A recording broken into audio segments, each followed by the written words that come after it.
Hi, I'm Yvonne Banefo. This is another one of our daily dose of Igbo words and phrases. Today's Igbo word is Nwamba.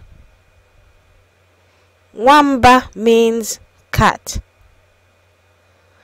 Learn how to say it by repeating after me.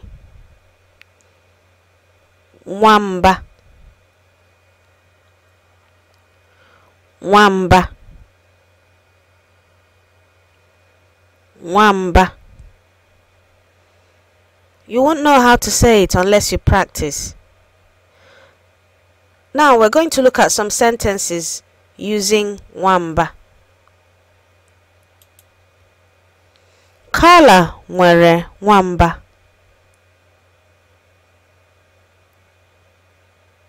Kala nwere nwamba. Kala nwere nwamba. Nwamba nọ n'elu oche.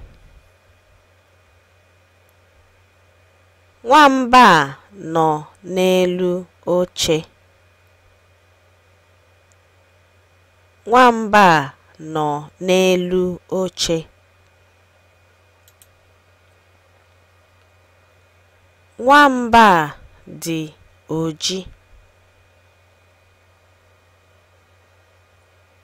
Nwamba dị oji. Nwamba dị oji.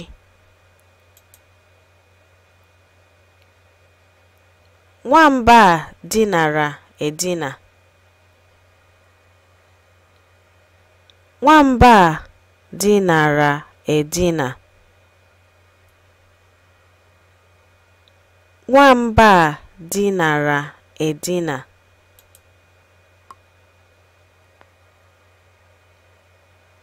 Ụfọdụ na-akpọ ha buusu ma ọ bụ nwaologbo.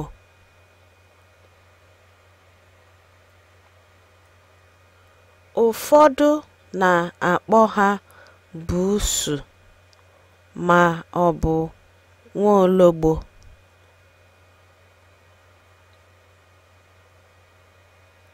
Ụfọdụ na-akpọ ha buusu ma ọ bụ nwaologbo. Nwamba. Nwamba. I'm Yvonne Banefo, and that was one of our daily dose of Igbo words and phrases.